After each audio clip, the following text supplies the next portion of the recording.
Hello dear students. तो आज का हमारा टॉपिक है हेरिडिटरी स्फेरोसाइटोसिस। बेसिकली हमने एनीमिया की सीरीज स्टार्ट की थी। एनीमिया की सीरीज में जो हमारा प्रीवियस लेक्चर रहा था वो रहा था हीमोलिटिक एनीमिया। अब हीमोलिटिक एनीमिया का ही एक टाइप होता है हेरिडिटरी स्फेरोसाइटोसिस, जिसको आज हम डिटेल में डिस्कस करेंगे। उससे पहले जान लेते हैं कि हीमोलिटिक एनीमिया क्या होता है। तो बहुत सिंपल है, अगर आपका जो ब्लड है, आपके ब्लड में जो आरबीसी होती हैं वो अगर ब्रेक करने लग जाएं, टूटने लग जाएं, तो इस कंडीशन को हम क्या बोलते हैं? हीमोलिटिक एनीमिया बोलते हैं। क्यों बोलते हैं? अगर आरबीसी ब्रेक करेंगी तो आपके ब्लड में आरबीसी का जो काउंट होगा वो डिक्रीज कर जाएगा, तो इस कंडीशन को हम एनीमिया बोलते हैं। और क्योंकि यहाँ आरबीसी ब्रेक डाउन भी हो रही है, इसलिए हम इसको हीमोलिटिक एनीमिया बोलते हैं। बात समझ में आ रही है? अब दो सवाल जहन में आते हैं कि ये आरबीसी ब्रेक क्यों करती है और एक ये हेरिडिटरी स्फेरोसाइटोसिस क्या है। तो इसको समझने के लिए आपको मेरे प्रीवियस वीडियो लेक्चर को थोड़ा सा रिकॉल करना पड़ेगा।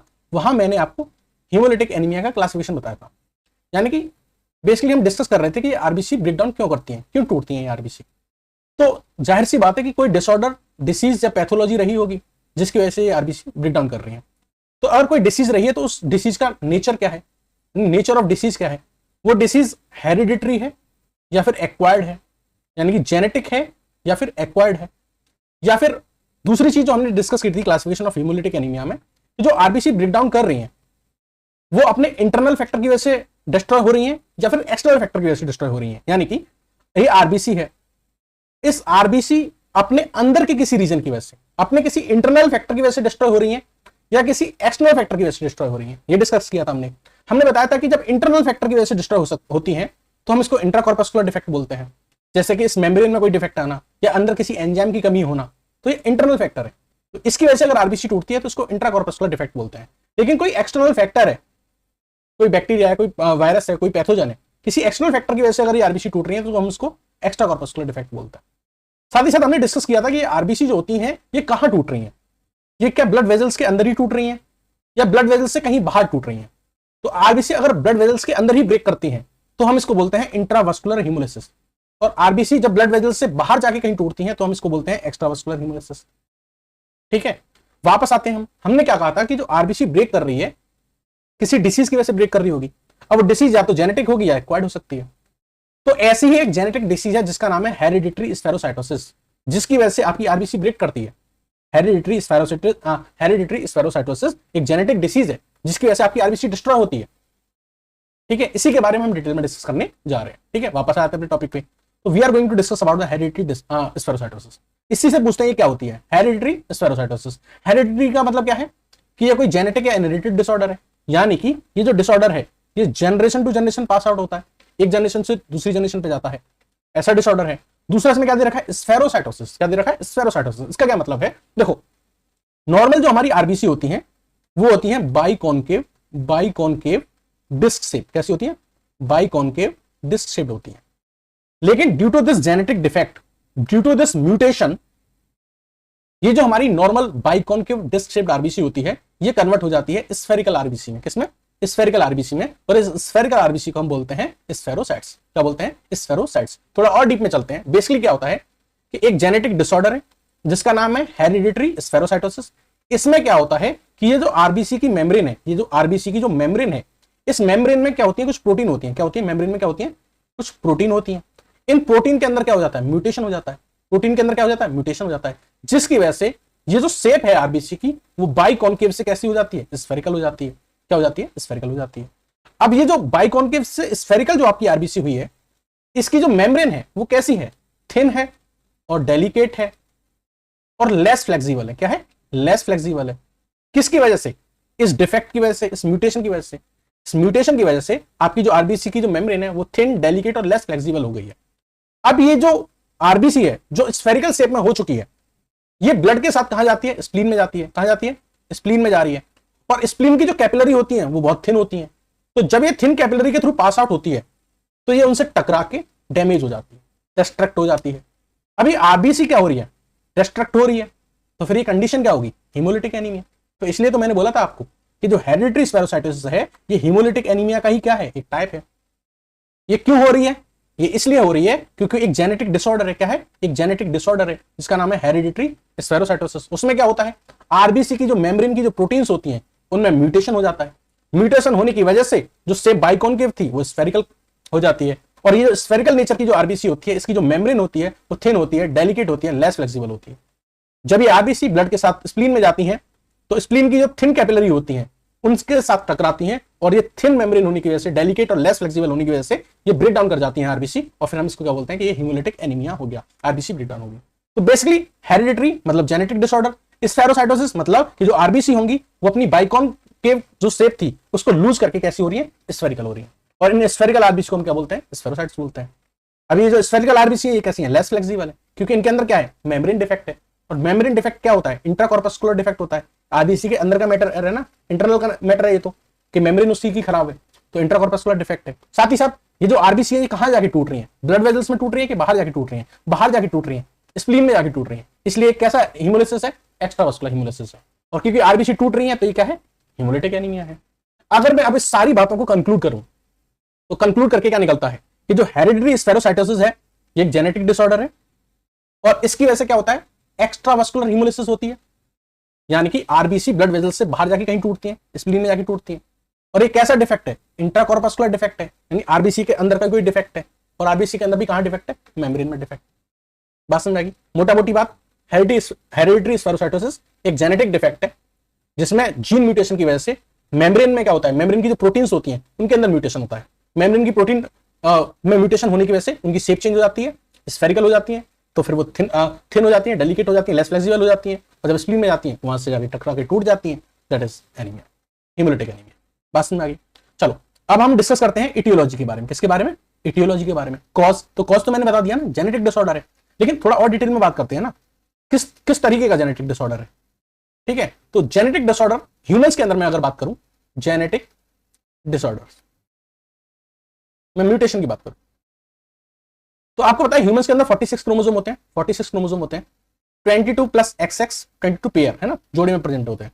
अगर गर्ल है तो, अगर बॉय है तो 22 पेयर प्लस XY, यही तो होगा। 46 क्रोमोसोम होते हैं, 20 पेयर और ये XX या फिर XY, ये जो 22 पेयर होते हैं इनको हम बोलते हैं ऑटोसोम। क्या बोलते हैं, ऑटोसोम। और जो XY जो होते हैं इनको बोलते हैं सेक्स क्रोमोसोम।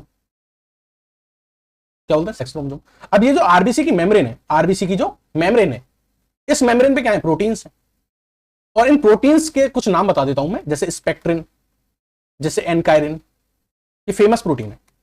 ये जो स्पेक्ट्रिन प्रोटीन होती है, इसी की वजह से जो आरबीसी का जो शेप होता है वो बाइकॉनकेव डिस्क शेप होता है। क्या होता है, डिस्क शेप होता है। अब ये जो आरबीसी के मेम्ब्रेन पे जो प्रोटीन है, स्पेक्ट्रिन, एनकायरिन, ये प्रोटीन, इनके जो जीन प्रेजेंट है वो इन ऑटोसोम पे प्रेजेंट है। कहां प्रेजेंट है, ऑटोसोम पे प्रेजेंट है। तो ये कैसा डिसऑर्डर हो गया, ऑटोसोमल डिसऑर्डर। कैसा, ऑटोसोमल डिसऑर्डर। ठीक है, तो हेरिडिटरी स्फेरोसाइटोसिस में जो डिसऑर्डर होता है वो कैसा होता है, ऑटोसोमल होता है। ऑटोसोमल में भी अब दो टाइप्स होते हैं, या तो ऑटोसोमल डोमिनेंट होता है या फिर ऑटोसोमल रिसेसिव होता है। यानी कि जब जीन डोमिनेंट होगा तो ऑटोसोमल, मतलब जब जीन डोमिनेंट होगा तब डिसीज होगी तो ऑटोसोमल डोमिनेंट, और जीन जब रिसेसिव वाला होगा तब डिसीज होगी तो ऑटोसोमल रिसेसिव। अब देखो, अगर एनकायरिन प्रोटीन में म्यूटेशन हुआ है, किसमें, एनकायरिन प्रोटीन में म्यूटेशन हुआ है, जो कि मोस्ट कॉमन म्यूटेशन हमको देखने को मिलता है हेरिडिटरी स्फेरोसाइटोसिस में। तो एनकायरिन में अगर म्यूटेशन है तो ये ऑटोसोमल डोमिनेंट नेचर का होता है। मैंने बताया था ना कि आरबीसी की मेम्ब्रेन में प्रोटीन है, जैसे स्पेक्ट्रिन, जैसे एनकायरिन, तो इस एनकायरिन में म्यूटेशन हुआ है तो ये किस नेचर का होता है, ऑटोसोमल डोमिनेंट नेचर का होता है। और इस स्पेक्ट्रिन में अगर म्यूटेशन हुआ है तो ये किस नेचर का होता है, ऑटोसोमल रिसेसिव नेचर का होता है। और मैंने आपको बताया था कि जो स्पेक्ट्रिन होती है यही रेस्पॉन्सिबल होती है बाइकॉनकेव डिस्क शेप के लिए। तो इसका जो म्यूटेशन होगा वो ज्यादा खतरनाक होगा कि एनकायरिन वाले का ज्यादा खतरनाक होगा। ऑब्वियसली बात है कि स्पेक्ट्रिन का जो म्यूटेशन होगा वो ज्यादा खतरनाक होगा, क्योंकि स्पेक्ट्रिन ही रेस्पॉन्सिबल है किसके लिए, बाइकॉनकेव डिस्क शेप के लिए। तो इसलिए जो ऑटोसोमल रिसेसिव वाला है, जो स्पेक्ट्रिन का म्यूटेशन है, वो ज्यादा खतरनाक होता है एनकायरिन के म्यूटेशन से। तो या तो ये बोल दीजिए कि स्पेक्ट्रिन का जो म्यूटेशन होता है वो ज्यादा खतरनाक होता है एनकायरिन के म्यूटेशन से, या फिर ये कह दीजिए कि ऑटोसोमल रिसेसिव वाला जो है वो ज्यादा खतरनाक है ऑटोसोमल डोमिनेंट वाले से। इतनी बात समझ में आ गई। चलो अब हम डिस्कस करते हैं पैथोजेनेसिस के बारे में, ये बीमारी आखिर होती क्यों है।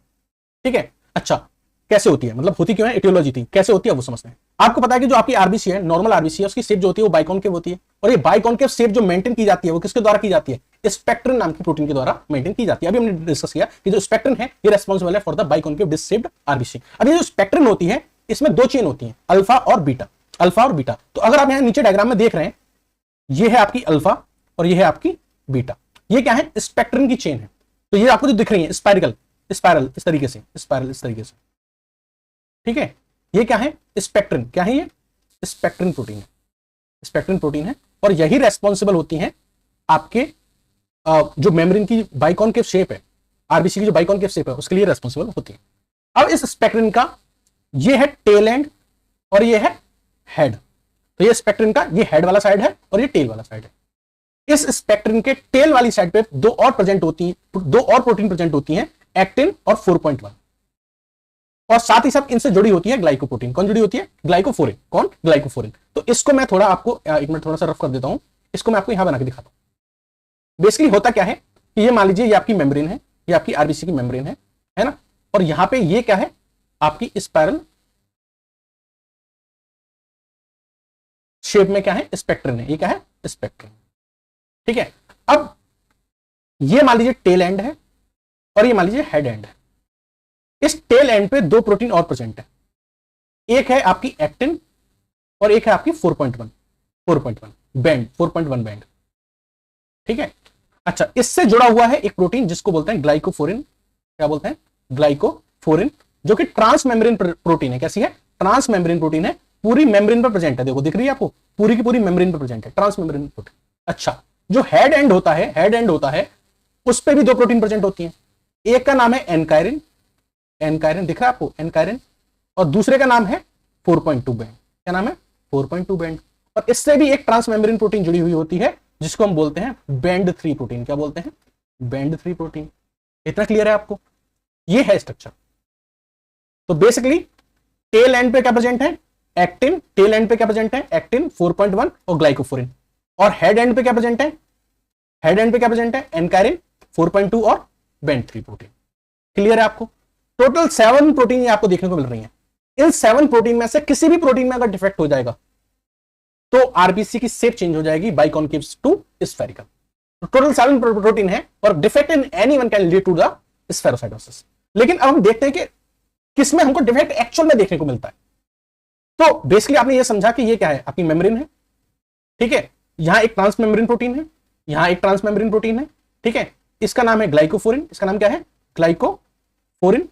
इसका नाम क्या है, बैंड 3। क्या नाम है, बैंड 3। नीचे क्या है, स्पेक्ट्रिन प्रोटीन है, स्पेक्ट्रिन प्रोटीन है। ये क्या है, स्पेक्ट्रिन, स्पेक्ट्रिन प्रोटीन है। स्पेक्ट्रिन का यहां पे सॉरी ओके, स्पेक्ट्रिन का यहां पे क्या है, ये हेड एंड है और ये क्या है, टेल एंड है। ठीक है, यहां पे 2 प्रोटीन और हैं और यहां पे भी 2 प्रोटीन और हैं।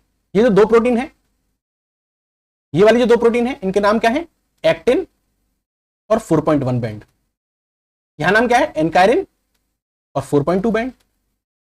ठीक है, तो ये 7 प्रोटीन है, किसी में भी म्यूटेशन होके स्फेरिकल शेप ले सकती है आरबीसी। लेकिन जो सबसे ज्यादा म्यूटेशन हमको देखने को मिलता है वो इस एनकायरिन में देखने को मिलता है, मोस्ट कॉमन, अप्रोक्सीमेटली 70%।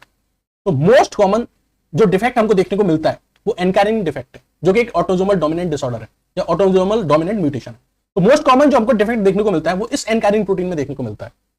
बाकी हमें और भी देखने को मिलते हैं। दूसरे नंबर पे हमको इस बैंड 3 प्रोटीन में देखने को मिलता है। तीसरे नंबर पे हमें स्पेक्ट्रिन में म्यूटेशन देखने को मिलता है और 4th नंबर पे हमको बैंड 4.2 इसमें म्यूटेशन देखने को मिलता है। जो ऑर्डर है, सबसे ज्यादा म्यूटेशन आपको कहां देखने को मिलता है, एनकायरिन में। उसके बाद आपको कहां देखने को मिलता है, बैंड 3 में। उसके बाद आपको कहां देखने को मिलता है, स्पेक्ट्रिन में। और उसके बाद आपको कहां देखने को मिलता है, बैंड 4.2।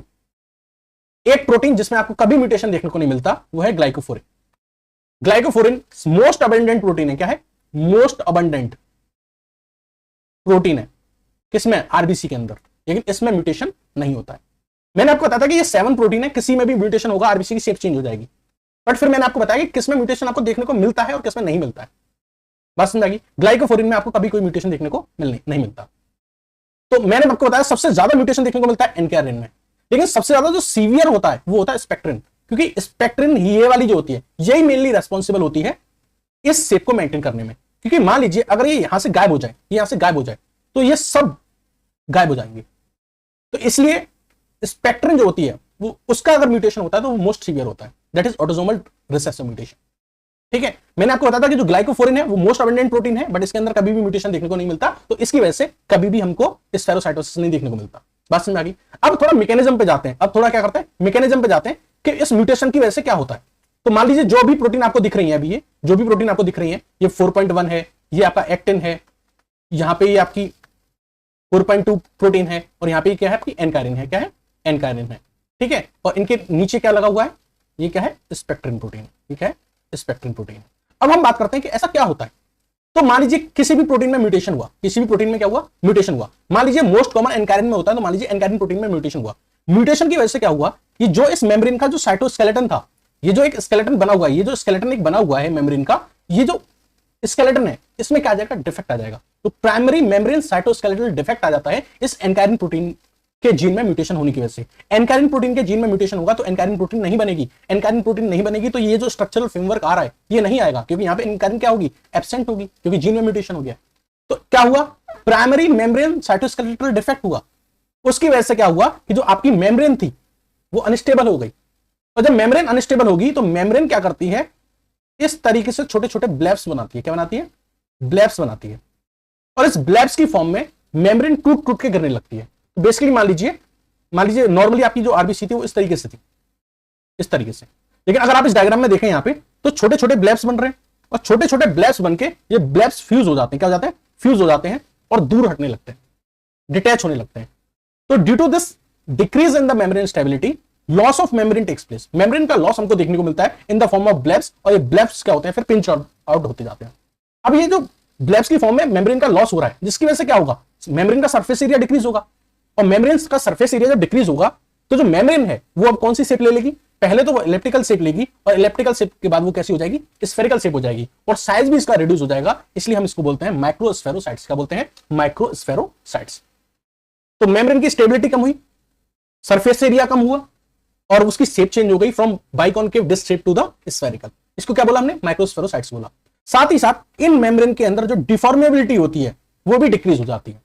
डिफॉर्मेबिलिटी क्या होती है, डिफॉर्मेबिलिटी आरबीसी की वो कैपेसिटी होती है जिसकी हेल्प से वो अपनी शेप चेंज कर सकती है। आरबीसी को कई जगह जाना होता है ऑक्सीजन का ट्रांसपोर्ट करने, तो वो उसके अंदर एक कैपेसिटी होती है कि वो अपनी शेप चेंज कर सकती है।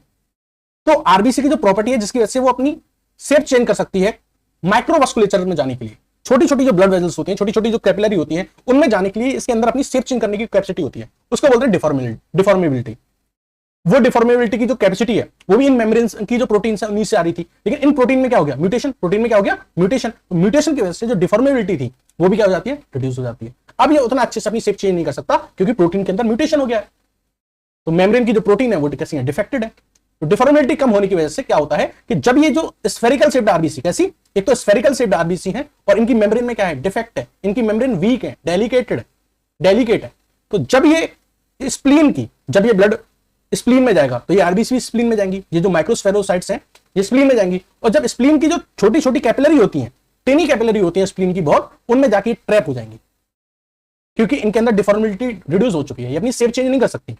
इसलिए वो छोटी सी जो कैपिलरी है उससे जाके टकराती हैं, और उससे जाके टकराती हैं तो ये डिस्ट्रॉय हो जाती है। और वहां पे जो प्रेजेंट आरबी सेल्स होती हैं, रेटिकुलो एंडोथेलियल सिस्टम की जो सेल्स होती हैं, जो मैक्रोफेजेस होती हैं, वो इन आरबीसी को ट्रैप कर लेती हैं और फेगोसाइट कर जाती हैं और इनको डिस्ट्रॉय कर देती हैं। और हमको क्या देखने को मिलता है, एक्स्ट्रा वास्कुलर हीमोलिसिस देखने को मिलता है। एक्स्ट्रा वास्कुलर हीमोलिसिस मतलब आरबीसी ब्लड वेजल्स से बाहर जाके कहीं डिस्ट्रॉय हो रही है, और बाहर जाके तो डिस्ट्रॉय हो रही है स्प्लीन में, इसलिए टर्म दे दिया एक्स्ट्रा वास्कुलर हीमोलिसिस। देख रहे हैं आप, बाइकॉनकेव शेप आरबीसी थी, पहले मेम्ब्रेन लॉस हुआ, स्फेरिकल हुई, स्प्लीन में गई, और फिर स्प्लीन में फेगोसाइट्स ने इसको क्या कर लिया, फेगोसाइट मतलब मैक्रोफेजेस ने इनको क्या कर लिया, फेगोसाइट कर लिया, क्योंकि वहां पे ट्रैप हो गई थी, क्योंकि साइज नहीं बदल पा रही थी अपना। बात समझ में आई, ये था मैकेनिज्म। ठीक है, अब कुछ और प्रॉपर्टी समझते हैं इन माइक्रोस्फेरोसाइट्स की। ये जो माइक्रोस्फेरोसाइट्स हैं, यानी जो आपकी पहले बाइकॉनकेव डिस्क शेप्ड आरबीसी थी, अब किस में बदल गई है, माइक्रोस्फेरोसाइट्स में बदल गई। तो इनकी कुछ प्रॉपर्टी समझते हैं। प्रॉपर्टी ये है कि ये आरबीसी से छोटी होंगी, जाहिर सी बात है, मेम्ब्रेन निकल के बाहर चली गई है, ब्लैब्स की फॉर्म में पिंच आउट हो गई है, तो मेम्ब्रेन का सरफेस एरिया कम हुआ है, तो आरबीसी से तो छोटी होंगी। आरबीसी से छोटी होंगी तो वॉल्यूम भी इनका क्या होगा, कम होगा, यानी कि मीन कॉर्पस्कुलर वॉल्यूम क्या होगा, कम होगा। हीमोग्लोबिन की बात करें बॉडी में, तो अगर हीमोलिटिक एनीमिया हो रहा है तो पूरी बॉडी में हीमोग्लोबिन क्या होगा, कम होगा। मैं क्या कह रहा हूं, पूरी बॉडी में हीमोग्लोबिन कम होगा। लेकिन अगर मैं कंसंट्रेशन देखूं, एमसीएससी देखूं, एक आरबीसी के अंदर हीमोग्लोबिन की कंसंट्रेशन देखूं तो वो बढ़ी हुई मिलेगी। रीजन क्या है, कंसंट्रेशन क्या होता है, अमाउंट अपॉन वॉल्यूम। वॉल्यूम तो कम हो गया ना, वॉल्यूम कम हो गया तो कंसंट्रेशन बढ़ जाएगी। तो एक आरबीसी का साइज कम हो गया, वॉल्यूम कम हो गया, कम जगह हो गई, अब उस कम जगह में पूरा हीमोग्लोबिन भरा हुआ है। तो कंसंट्रेशन जब आप कैलकुलेट करोगे, कंसंट्रेशन आप जब आप कैलकुलेट करोगे तो वो आपको इंक्रीज देखने को मिलेगी। लेकिन पूरी बॉडी में जब आप हीमोग्लोबिन देखोगे तो वो कम मिलेगा, क्योंकि आरबीसी टूट गई है, इसलिए पूरी बॉडी का जो हीमोग्लोबिन का अमाउंट है वो कैसा हो जाएगा, रिड्यूस हो जाएगा। लेकिन MCSC आपको क्या देखने को मिलेगा, ज्यादा देखने को मिलेगा।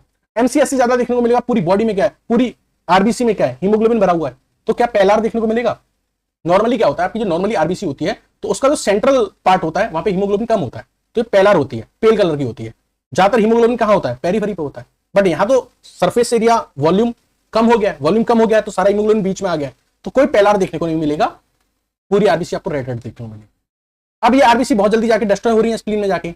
यूजुअली आरबीसी 120 दिन बाद, अपना नॉर्मल जो लाइफ स्पेन होता है 120 डेज का, उसको पूरा करने के बाद जाके स्प्लीन में जाके डिस्ट्रॉय होती है। बट ये आरबीसी 10 से 20 दिन में ही जाके क्या हो रही है, स्प्लीन में जाके डिस्ट्रॉय हो रही है। तो लाइफ स्पेन भी क्या हो रहा है, रिड्यूस हो रहा है। दूसरा, अगर हीमोलिटिक एनीमिया हो रहा है, ये आरबीसी डिस्ट्रॉय हो रही है आपकी स्प्लीन में जाके, तो क्या आपकी बॉडी ऐसा होने देगी, कुछ अपनी तरफ से कंपेंसेशन नहीं करेगी आपके बोन मैरो को एक्टिवेट करेगी कि वो क्या बनाई, आरबीसी बनाई, जिसकी वजह से आपको रेटिकुलोसाइट काउंट जो है वो बढ़ा हुआ देखने को मिलेगा। रेटिकुलोसाइट क्या होता है, आरबीसी की प्रीकर्सर फॉर्म होती है। तो इसका मतलब क्या है, अगर आपको रेटिकुलोसाइट काउंट बढ़ा हुआ देखने को मिल रहा है, इसका मतलब ये है कि आपका बोन मैरो एक्टिव हो गया है। आपका बोन मैरो क्या कर रहा है, इस हीमोलिटिक एनीमिया को कंपेंसेट करने के लिए क्या बना रहा है, आरबीसी बना रहा है। ठीक है, अब आपके ब्लड में आपको रेटिकुलोसाइट भी देखने को मिलेंगी, जो बिग साइज की आरबीसी होती हैं। छोटी छोटी आपको माइक्रोस्फेरोसाइट्स भी देखने को मिलेंगी, क्योंकि आपको पता है जो डिसीज है हेरिडिटरी स्फेरोसाइटोसिस, इसकी वजह से आपकी जो आरबीसी है वो स्फेरिकल हो गई है और छोटी हो गई है। लेकिन आपका बोन मैरो रेटिकुलोसाइट्स बना रहा है, आरबीसी बना रहा है जो बड़े साइज की, तो आपका जो ब्लड स्मीयर है उसमें दोनों तरह की आरबीसी होंगी, छोटी भी बड़ी भी। तो जिसकी वजह से जो आपका आरडीडब्ल्यू होता है, क्या होता है आरडीडब्ल्यू, रेटिकुलर विड्थ, ठीक है, वो आपको क्या देखने को मिलती है, इंक्रीज देखने को मिलती है। ठीक है, आरडीडब्ल्यू आपको क्या देखने को मिलता है, इंक्रीज देखने को मिलता है। अच्छा, एक बात बहुत इंपॉर्टेंट है जो आपको समझनी है कि मान लीजिए आपने ब्लड स्मीयर देखा, किसी का ब्लड सैंपल देखा, ठीक है, और आपने देखा कि उसकी जो आरबीसी है वो स्फेरिकल है। कैसी है, स्फेरिकल है। तो आप क्या सोचोगे कि इस पर्सन को हेरिडिटरी स्फेरोसाइटोसिस होगा। ये नहीं सोचना, क्योंकि हेरिडिटरी स्फेरोसाइटोसिस पहला क्राइटेरिया नहीं है स्फेरिकल आरबीसी का। अगर किसी की स्फेरिकल आरबीसी है तो पहला पॉसिबिलिटी ये है कि उस पर्सन को ऑटो इम्यून हीमोलिटिक एनीमिया होगा। क्या होगा, ऑटो इम्यून हीमोलिटिक एनीमिया। तो जब कभी भी आप किसी का ब्लड सैंपल देखते हैं और उसमें आपको स्फेरिकल आरबीसी देखने को मिलती है, तो पहले आप रूल आउट करें कि उस पर्सन को ऑटो इम्यून हीमोलिटिक एनीमिया है कि नहीं, क्योंकि ये मोस्ट कॉमन कॉज होता है स्फेरिकल आरबीसी का, earlier than hereditary spherocytosis and G6PD। उसके बारे में बाद में सोचेंगे। अगर स्फेरिकल आरबीसी दिख रही है तो सबसे पहले ऑटो इम्यून हीमोलिटिक एनीमिया को देखेंगे। इसको कैसे रूल आउट करेंगे, आप कराइए कूम टेस्ट। कौन सा test, Coombs test. Coombs test positive आया है तो इसका मतलब यह है कि पर्सन की जो स्फेरिकल आरबीसी है वो ऑटो इम्यून हीमोलिटिक एनीमिया की वजह से। लेकिन अगर कूम टेस्ट नेगेटिव आया है तब आप सोचेंगे कि इस पर्सन को ऑटो इम्यून हीमोलिटिक एनीमिया तो नहीं है, अब या तो इसको हेरिडिटरी स्फेरोसाइटिस हो सकता है या फिर G6PD हो सकता है, जिसकी वजह से आरबीसी कैसी है, स्फेरिकल। इतनी बात समझ में आ गई आपको। ये हमने डिस्कस किया माइक्रोस्फेरोसाइट्स के बारे में। अब हम बात करते हैं क्लिनिकल फीचर्स के बारे में। तो क्लिनिकल फीचर्स के बारे में बात करेंगे तो हमें वो सारे क्लिनिकल फीचर्स देखने को मिलेंगे जो हमें एक्स्ट्रावास्कुलर हीमोलिसिस में देखने को मिलते हैं। एक्स्ट्रावास्कुलर हीमोलिसिस मैंने अपने प्रीवियस वीडियो लेक्चर में बताया था। एक्स्ट्रावास्कुलर हीमोलिसिस क्या है कि आपकी जो आरबीसी है वो ब्लड वेजल्स में ब्रेकडाउन नहीं कर रही है, ब्लड वेजल्स से बाहर जाके आपके रेटिकुलो एंडोथेलियल सिस्टम में, आपके स्प्लीन या लिवर में जाके ब्रेकडाउन करती है, तो हम इसको बोलते हैं एक्स्ट्रावास्कुलर हीमोलिसिस। तो यहां कहां ब्रेकडाउन कर रही है, स्प्लीन में जाके ब्रेकडाउन कर रही है। तो जो एक्स्ट्रावास्कुलर हीमोलिसिस की कैरेक्टरिस्टिक होंगी वही यहां आपको क्लिनिकल में देखने को मिलेंगी। सबसे पहली बात तो ये कि आरबीसी ब्रेकडाउन हो रही है तो पर्सन का जो कलर है वो पेल हो जाएगा। ठीक है, एनीमिया है, एनीमिक पर्सन है। दूसरा, आरबीसी ब्रेकडाउन करती है तो आरबीसी जब ब्रेकडाउन करती है तो इनके अंदर से हीमोग्लोबिन निकलता है। हीमोग्लोबिन दो चीजों से मिलकर बना होता है, हीम और ग्लोबिन। ग्लोबिन जो होती है वो प्रोटीन होती है तो अमीनो एसिड से मिलकर बनी होंगी। हीम जो होता है ये दो चीजों से मिलकर बना होता है, आयरन और प्रोटोपोरफायरिन। ये जो प्रोटोपोरफायरिन होता है जब ये ब्रेक करता है तो ये बनाता है ब्लूरबिन। तो यानी ब्लूरबिन भी पर्सन के ब्लड में दिखेगा, तो यानी उस पर्सन को जॉन्डिस भी होगा। और ये जो आरबीसी है ये स्प्लीन में जाके ब्रेकडाउन कर रही है तो स्प्लीन का साइज बढ़ेगा, कि स्प्लीन में इन्फ्लेमेशन देखने को मिलेगा, तो आपको स्प्लेनोमेगली भी देखने को मिलेगी, स्प्लीन का साइज बढ़ा हुआ भी देखने को मिलेगा। ये जो ब्लूरबिन है ये आपके बाइल साल्ट के साथ मिक्स करके बाहर बॉडी के भेजा जाता है एक्सक्रिएशन के लिए। तो आपको जो गॉल ब्लैडर है उसमें इस बाइल पिगमेंट के स्टोन भी देखने को मिल सकते हैं। और अगर मान लीजिए सीवियर केस होता है, क्राइसिस कब बोलेंगे कि हेरिडिटरी स्फेरोसाइटोसिस में, यानी एक तो पहले से कोई दिक्कत थी फिर और खतरनाक दिक्कत हो जाए, वो कब होता है, जब किसी पर्सन को जेनेटिक डिफेक्ट है, हेरिडिटरी स्फेरोसाइटोसिस है जीन म्यूटेशन की वजह से, ऊपर से उस पर्सन के अंदर पैरवोवायरस B19 का अटैक हो जाए, यानी पहले से वो जूझ रहा है, पहले से वो सफर कर रहा है हेरिडिटरी स्फेरोसाइटोसिस से, उसके ऊपर फिर पैरवोवायरस B19 का भी अटैक हो जाए, तो फिर उसके अंदर हो जाता है एप्लास्टिक एनीमिया। एप्लास्टिक एनीमिया यानी कि आपका जो बोन मैरो है वो नई ब्लड वेसल न्यू आरबीसी बनाने से मना कर देता है, यानी आपका बोन मैरो गिव अप कर देता है, आपका बोन मैरो न्यू आरबीसी बनाने से मना कर देता है ड्यू टू दिस पैरोवायरस B19। और क्या क्राइसिस हो सकता है? हीमोलाइटिक क्राइसिस हो सकता है। अगर कोई बंदा है हेरिडिटरी स्पेरोसाइटोसिस से गुजर रहा है और उसके ऊपर एप्स्टीन वायरस का अगर अटैक हो जाए, EBV वायरस का अटैक हो जाए, तो फिर आरबीसी और जल्दी टूटने लग जाती है। तो यानी कि पहले से दिक्कत थी, अब और दिक्कत बढ़ गई। कब बढ़ गई? या तो पैरो वायरस की वजह से या फिर एप्स्टीन बार वायरस की वजह से। अब अगर किसी पर्सन को हेरिडिटरी स्पेरोसाइटोसिस है तो क्राइटेरिया उसके क्या होंगे, लैब फाइंडिंग्स क्या होंगी? तो हीमोग्लोबिन डिक्रीज करेगा क्योंकि आरबीसी टूट रही है, एमसीवी डिक्रीज करेगा, मीन कॉर्पस्कुलर वॉल्यूम डिक्रीज करेगा क्योंकि आरबीसी का साइज छोटा हुआ है, वॉल्यूम कम हुआ है, तो एमसीवी डिक्रीज करेगा। MCH mean corpuscular haemoglobin variable होगा क्योंकि रेटिकुलोसाइट काउंट भी है, रेटिकुलोसाइट्स भी तो है क्योंकि बोन मैरो एक्टिवली बना रहा है आरबीसी, तो उनके अंदर तो हीमोग्लोबिन ज्यादा होगा, और जो आपकी स्फेरिकल आरबीसी है उनके अंदर कम होगा हीमोग्लोबिन, तो क्या होगा? एमसीएच वेरिएबल होगा। लेकिन एमसीएचसी वो इंक्रीज देखने को मिलेगा। मीन कॉर्पस्कुलर हीमोग्लोबिन कंसंट्रेशन मैंने बताया था ना, आरबीसी छोटी हो गई है, सारा हीमोग्लोबिन बीच में जमा हो गया है, तो नो पेलार। कंसंट्रेशन ज्यादा, कंसंट्रेशन क्या होता है? अमाउंट अपन वॉल्यूम, वॉल्यूम कम हुआ, कंसंट्रेशन ज्यादा हो गई। आरडीडब्ल्यू इंक्रीज देखने को मिलेगा क्योंकि डिफरेंट डिफरेंट साइज की आरबीसी है, स्फेरिकल छोटी वाली भी है और लार्ज भी है रेटिकुलोसाइट्स। आरडीडब्ल्यू देखने को मिलेगा, रेटिकुलोसाइट काउंट इंक्रीज देखने को मिलेगा क्योंकि बोन मैरो एक्टिवेट है कंपेंसेट करने के लिए हीमोलिटिक एनीमिया को। तो this was all about the clinical features. Now we will discuss about the diagnostic test. Now we will discuss about the diagnostic test. तो डायग्नोस्टिक टेस्ट में जो पहला टेस्ट है वो है pinks osmotic fragility test. Basically ये screening test है, confirmatory test नहीं है, ये स्क्रीनिंग टेस्ट है फॉर द हेरिडिटरी स्पेरोसाइटोसिस। इसमें क्या होता है, इसमें किस कंसेप्ट पे बेस्ड है? ये जो मेथड है इस कंसेप्ट पे बेस्ड है कि जो आपकी आरबीसी है उसकी जो मेम्ब्रेन है वो कैसी है? डेलिकेट है और वीक है। अब आप इसको हाइपोटोनिक सॉल्यूशन में रखो। किसमें रखो? हाइपोटोनिक सॉल्यूशन में। जब हाइपोटोनिक सॉल्यूशन में रखोगे, हाइपोटोनिक मतलब वाटर ज्यादा साल्ट कम, तो हाइपोटोनिक सॉल्यूशन में रखोगे तो ये वाटर कहां करेगा? अंदर एंटर करेगा, अंदर एंटर करेगा और आरबीसी क्या कर जाएगी? बस्ट कर जाएगी। क्या कर जाएगी? बस्ट कर जाएगी। अब जो आपकी जो नॉर्मल आरबीसी है, नॉर्मल आरबीसी है वो तो देर में बस्ट करेगी, यानी वो ज्यादा हाइपोटोनिक सॉल्यूशन को झेल सकती है। लेकिन आपकी जो हेरिडिटरी स्पेरोसाइटिस वाली आरबीसी होगी वो जल्दी ही ब्रेक हो जाएगी, अर्ली जल्दी ब्रेक हो जाएगी क्योंकि वो इतना नहीं सह पाएगी ना, क्योंकि वो थिन डेलिकेट है, उसके अंदर थोड़ा सा पानी भरा वो बस्ट कर गई क्योंकि उसके अंदर फ्लेक्सिबिलिटी नहीं है, क्योंकि इस वाली आरबीसी के अंदर फ्लेक्सिबिलिटी नहीं है, तो ये एक्सपेंड नहीं कर पाएगी, ये सीधा बस्ट करेगी। तो यही वो मैं ग्राफ में आपको दिखाना चाह रहा हूं कि ये पर्सन को हेरिडिटरी स्पेरोसाइटिस है। तो यहां 0.7 है कंसेंट्रेशन NaCl की, यानी कि ये लेस हाइपोटोनिक है, और यहां 0.5% है, ये है नॉर्मल पर्सन। क्या है? Normal person. ये मोर हाइपोटोनिक है। तो जो नॉर्मल पर्सन की आरबीसी है वो मोर हाइपोटोनिक पे जाके बस्ट कर रही है, यानी वो बहुत सारा पानी अंदर पहले झेल सकती है, पहले एक्सपेंड कर सकती है, तब जाके एंड में जाके बस्ट करेगी। लेकिन ये तो लेस हाइपोटोनिक था, ये यहीं से बस्ट होना स्टार्ट हो गया। तो एक्स एक्सिस जो है हमारी, इस पे हमने लिया है NaCl की कंसंट्रेशन, और जो वाई एक्सिस है इस पे हमने लिया है number of RBC undergoing lysis. तो हमने देखा कि जो नॉर्मल पर्सन था उसका तो 0.5 पे लाइसिस स्टार्ट हुआ और 0.3 पे जाके सारी आरबीसी लाइसिस कर गई। लेकिन जो हेरिडिटरी स्पेरोसाइटोसिस था वाला पर्सन था जिसकी आरबीसी स्फेरिकल थी, वो 0.7 से स्टार्ट हुआ और 0.5 पे जाके क्या हो गई? डिस्ट्रॉय हो गई। मतलब कि अब तो 0.7 वाला जो है ये क्या है? लेस हाइपोटोनिक है, लेस हाइपोटोनिक है क्योंकि इसमें साल्ट ज्यादा है ना, साल्ट ज्यादा है, और इस वाले में साल्ट क्या है? कम है, 0.5 है, तो ये मोर हाइपोटोनिक है, ये लेस हाइपोटोनिक है। तो ये तो लेस हाइपोटोनिक में ही ब्रेक होना स्टार्ट हो गए, मोर वाले में तो पता नहीं क्या होता क्योंकि ये थिन है, डेलिकेट है, और जो नॉर्मल वाली थी वो मोर हाइपोटोनिक को भी झेल गई। बात समझ आ गई? तो this is pink osmotic fragility test. यहां मैंने आपको थैलेसीमिया का दिखाया, थैलेसीमिया में उल्टा होता है, थैलेसीमिया में हेरिडिटरी स्पेरोसाइटिस का उल्टा होता है, वहां जो मेम्ब्रेन होती है वो हार्ड हो जाती है, रिजिड हो जाती है, तो ये और ज्यादा बाद में जाके टूटती है, और ज्यादा इसको हाइपोटोनिक, और ज्यादा हाइपोटोनिक में जाके टूटती है, रिवर्स केसेस का। ठीक है, तो हमने ये जो टेस्ट देखा था पिंक ऑस्मोटिक फ्रेजिलिटी टेस्ट, ये तो स्क्रीनिंग टेस्ट था। अब हम आते हैं कंफर्मेटरी टेस्ट। तो कंफर्मेटरी टेस्ट जो है वो है ईमा टेस्ट। क्या है? ईमा टेस्ट। ईमा टेस्ट में क्या होता है? ये एक डाई होती है, ईमा डाई।